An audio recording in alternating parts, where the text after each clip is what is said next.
लाश को कम गहराई में गड़ाना ताकि हम लोग इसको बाद में ठिकाना लगा सकते हैं, ये कहना था उस अपराधी का जिसने विकास केवट की हत्या की। और बहुत ही अचरज और सनसनीखेज मामला ये बना कि पुलिस को करीब शहर से 20 किलोमीटर दूर एक खेत के बीच में एक लाश मिलती है और लाश को लैब में ले जाया जाता है और उसको सर्टिफाइड किया जाता है। और सर्टिफाइड ऐसे किया जाता है कि वो लाश तो करीब 3 साल पहले ही दफन किया गया था। મામલામાં જારી થાય પોલીસ કોશિશ કરે તે સામે યુવક के पूरा पता करे की तलाश।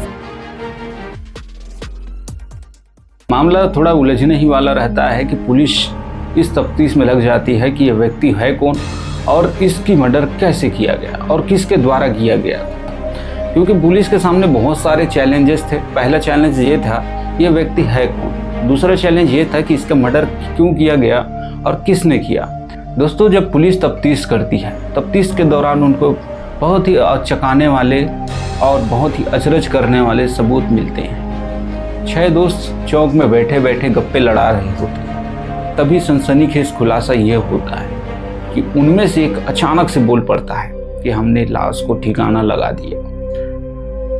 तब जाकर के पुलिस उनको मई 2024 में पकड़ती है और उनसे पूछताछ करती है कि तुमने किसका लाश ठिकाना लगाया और व्यक्ति कौन है, क्योंकि यहाँ तक अभी समझ में नहीं आ रहा था। दूसरी तरफ है वो लाश, उन दोनों में कोई लिंक था नहीं। तो इस वजह से पुलिस वाले उनको पकड़ते हैं और उनसे लगातार टॉर्चर करते हुए लगातार उनको पूछा जाता है कि आपने किसका लाश दफना दिया। तब उनमें से जो सबसे छोटा रहता था, आपको बताना चाहूँगा, उसमें से जो सबसे छोटा लड़का था उसका आयु महज 14 वर्ष था और वो 14 वर्ष का लड़का अचानक से बोल पड़ता है कि हमने ही विकास केवट की हत्या की। दोस्तों, वो लोग जब कहानी बताना शुरू करते हैं तो मामला शिफ्ट होता है 3 से 4 साल पुराना मामला आ जाता है। वो लोग बताते हैं कि साल 2020 धनतेरस का वो दिन जब पूरा देश कोरोना से लड़ रहा था, उस टाइम हम सभी दोस्त इकट्ठा हुए। क्योंकि आपको बताना चाहूँगा दोस्तों, उस समय होता ये था कि लोग बहुत ज़्यादा रिस्ट्रिक्शन था, कोई भी ऐसे घूमने नहीं निकल जाता था। तो इस समय धनतेरस के समय में रिस्ट्रिक्शन तो थी। तो लड़का बताता है कि धनतेरस के दिन हम सभी ने एक खेल खेला और हमने ये सुना था फांसी लटका हुआ रस्सी रहता है, उसको अगर हम लोग अपने पास रखेंगे और जुआ में बैठेंगे तो हमको कोई नहीं हरा पाएगा।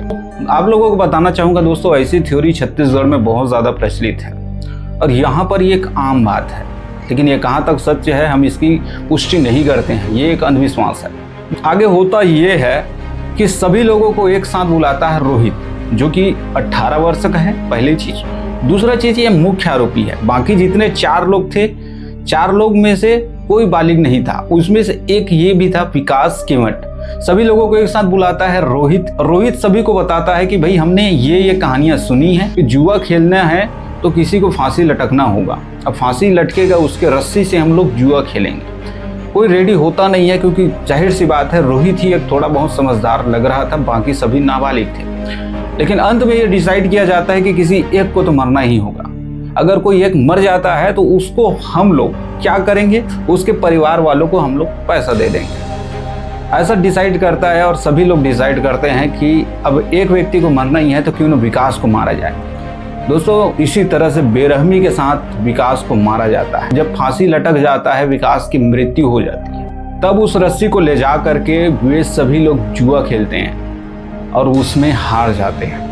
तब जुआ खेल के आने के बाद सभी के मन में एक पछतावा होता है और सभी लोग ये सोचने लगते हैं कि किस अंधेरे में हम लोग तीर चला बैठे, अपने भोले भाले दोस्तों को मार बैठे।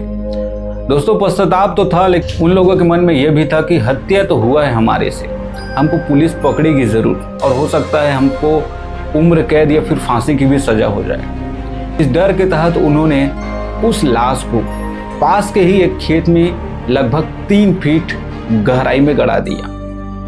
दोस्तों, लाश को थोड़ी कम गहराई में गड़ाना ताकि इसको हम लोग बाद में ठिकाना लगा सकें, ये कहना था रोहित का। उसने सभी बच्चों से यही कहा, लेकिन इस घटना को लोग भूल गए थे और धीरे धीरे ही सही इस तरह ये मामला यहीं पर रफा दफा हो गया था। लेकिन फिर से मैं आपको बताना चाहूँगा दोस्तों, ये केवल कहानी थी जो रोहित ने बताया है, बस हम वही कहानी बता रहे थे। अब कहानी शिफ्ट होती है मई 2024। पुलिस उन सभी दोस्तों से पूछती है कि तुमने लाश कहाँ दफनाया, चलिए हमको बताइए, क्योंकि बिना लाश के किसी भी व्यक्ति को अरेस्ट नहीं किया जा सकता। केवल इस बुनियाद पर कि उसने मर्डर को स्वीकारा है, ये थोड़ा सा केस जो होता है पेचीदा हो जाता है। जैसे कि हमने दृश्यम मूवी में ऑलरेडी देखा है, बिना लाश के थोड़ा सा दिक्कत हो जाता है पुलिस वालों के लिए भी। पुलिस के ऊपर एक प्रेशर अलग रहता है, क्योंकि गुनाह तो कबूल कर लिए गुनाहगार, लेकिन अब यहाँ पर लाश नहीं मिल रही थी। और दूसरी तरफ जो हत्यारे लड़के थे वो लोग भी नहीं बता पा रहे थे कि हमने लाश कहाँ पर दफनाया। और स्वाभाविक सी बात थी, क्योंकि उन्होंने लाश को 2020 में दफनाया था और अब चल रहा था 2024, यानी कि लगभग 3 से 4 साल के बाद वो लोग खुद नहीं बता पा रहे थे। तब पुलिस वाले क्या करते हैं, रोड के किनारे जितने भी खेत होते हैं उनमें खुदाई की जाती है। लगभग 3 से 4 फीट खुदाई की जाती है। लगातार 1 महीने इसी तरह खुदाई करने के बाद अंततः विकास की लाश मिल जाती है। अब आप इस क्लिप में देख सकते हैं दोस्तों, किस तरह से विकास की डेड बॉडी थी। विकास की डेड बॉडी एक कंकाल में परिवर्तित हो गई थी। दोस्तों, इस घटना ने मानो पूरे छत्तीसगढ़ को हिला दिया और छत्तीसगढ़ में ये घटना दृश्यम 2 के नाम से जाना जाता है। इस घटना में 2-3 चीज़ें हम लोग समझ सकते हैं दोस्तों। पहले तो जो क्राइम करने वाले लड़के थे वो लोग एक प्रोफेशनल क्रिमिनल नहीं थे। उनके मन में यह एक अंधविश्वास डाला गया था कि फांसी लटकने के बाद जो रस्सी है उसको ले करके हम लोग जुआ खेलेंगे तो हम लोग बहुत पैसा जीत जाएंगे और हमको कोई नहीं हरा पाएगा। दूसरी चीज़, कहीं ना कहीं हमारा जो माहौल है वो बच्चों को आज हिंसक बना रहा है और इस केस में एक निर्दोष विकास केमठ की जान चली गई। दोस्तों, इस केस में रोहित को छोड़ करके सभी को बाल मनोविज्ञान में भर्ती कराया गया और रोहित को एक कड़ी सी गड़ी सजा दी गई क्योंकि वो मुख्य आरोपी था। तो दोस्तों, ये वीडियो आप लोगों को कैसा लगा कमेंट करके ज़रूर बताना। मिलते हैं अगले वीडियो में। जय हिंद, जय भारत।